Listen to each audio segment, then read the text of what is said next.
there's a relatively new technique called PDTR. It was invented by this Argentinian surgeon. This guy's kind of a wild guy. He grew up in a very rich family. He is I think, jiu-jitsu master, and he's an orthopedic surgeon. So, people have issues like with mobility or something's broken. And he's doing surgery on them. And he realized that about a third of the time he cuts somebody open, there's nothing wrong. But surgery itself is damaging you. And so in his head, he's like, I have to stop doing this. I'm like cutting people open who think they have I think they have an issue. And it turns out when I get in there, there's nothing wrong. And now I've damaged this person.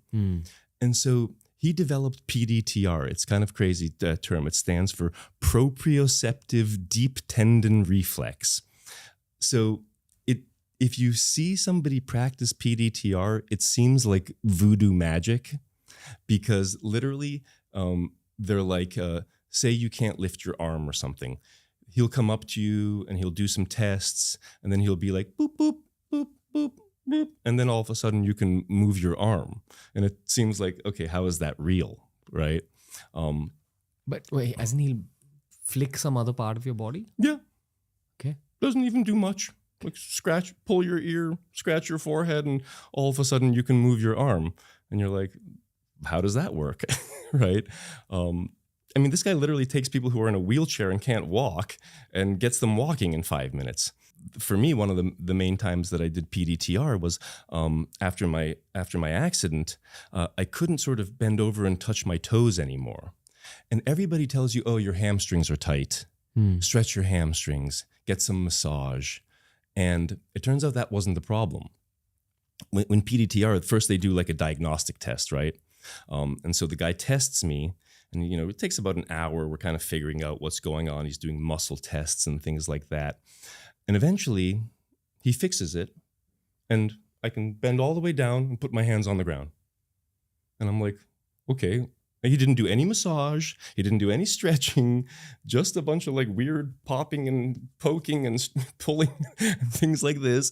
And I'm like, what was going on? And so this is where the proprioceptive part of it comes in. Proprioception is a few things. It's your body's understanding of where you are in physical space. Okay.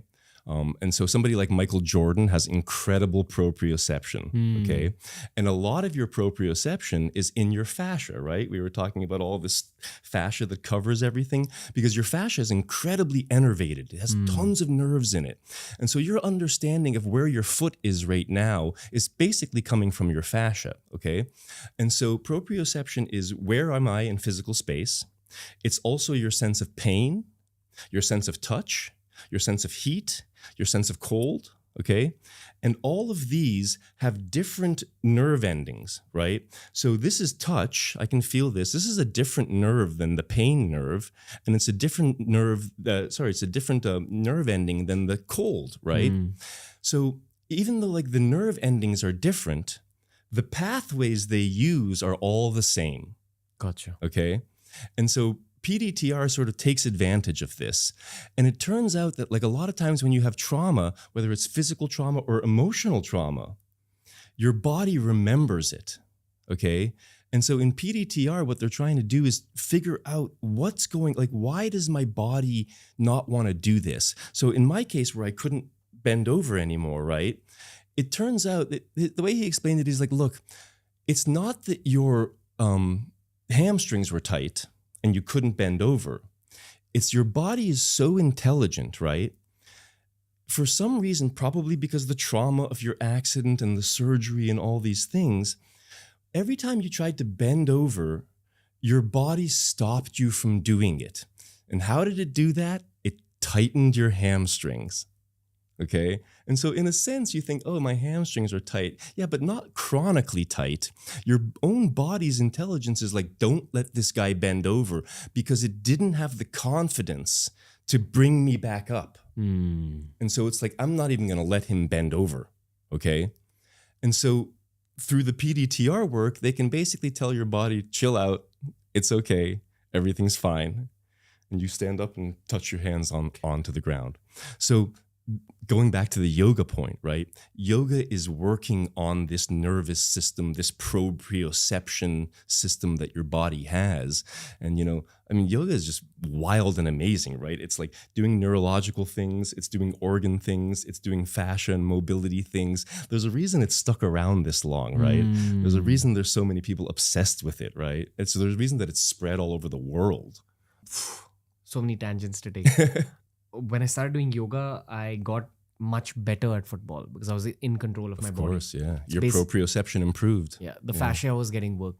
I saw a lot of football training pages where they spoke about sprint speed, and they said that even that's related to your fascia. Yeah. Oh, absolutely. So I think in terms of athletic capabilities, the fascia isn't spoken about in the mainstream as much as it should be spoken about. Yeah, that's right. But the thing is, it's important for people who are not pro athletes as well. Oh, it's important for everybody. Right? Yeah. Your fascial health is probably more important than your muscle health, more important than just about anything, because it's your whole body is covered in it. Every organ, every muscle, every bone.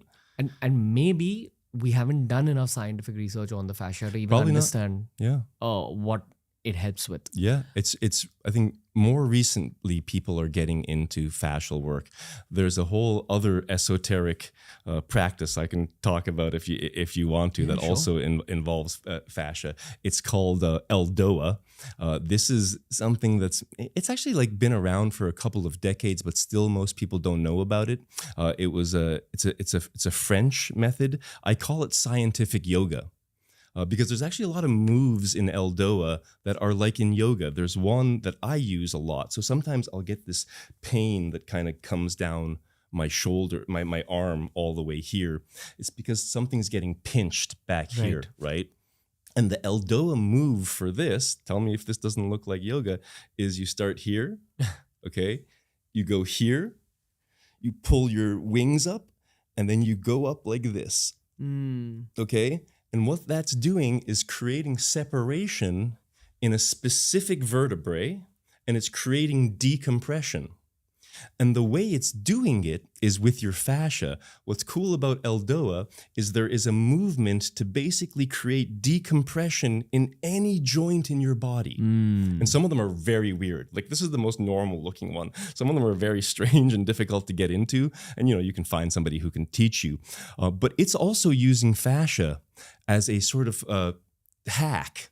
What it does is by sort of holding your body in a certain way, you're pinching off your fascia. So when you do this one, you're supposed to be sitting down on the floor with your legs crossed. The idea is like you want to sort of pinch all the fascia up here, you want to pinch all the fascia down here, and then create separation at that joint. And so you're kind of using your fascia as almost like like you almost imagine like wrapping a towel around something and so that you could pull it apart, right? So that's also using fascia to do sort of therapy. And I'm telling you, like this move, when this used to get bad, I would for months be in just excruciating pain. Level 9 pain, level 10 pain, just couldn't sleep, just misery, right? I can do that 3 times in one day and it's gone. Hey, if you enjoyed today's clip, make sure you check out all the other clips we've uploaded on this channel. You'll find a clip related to almost every single topic as long as you're willing to search for it.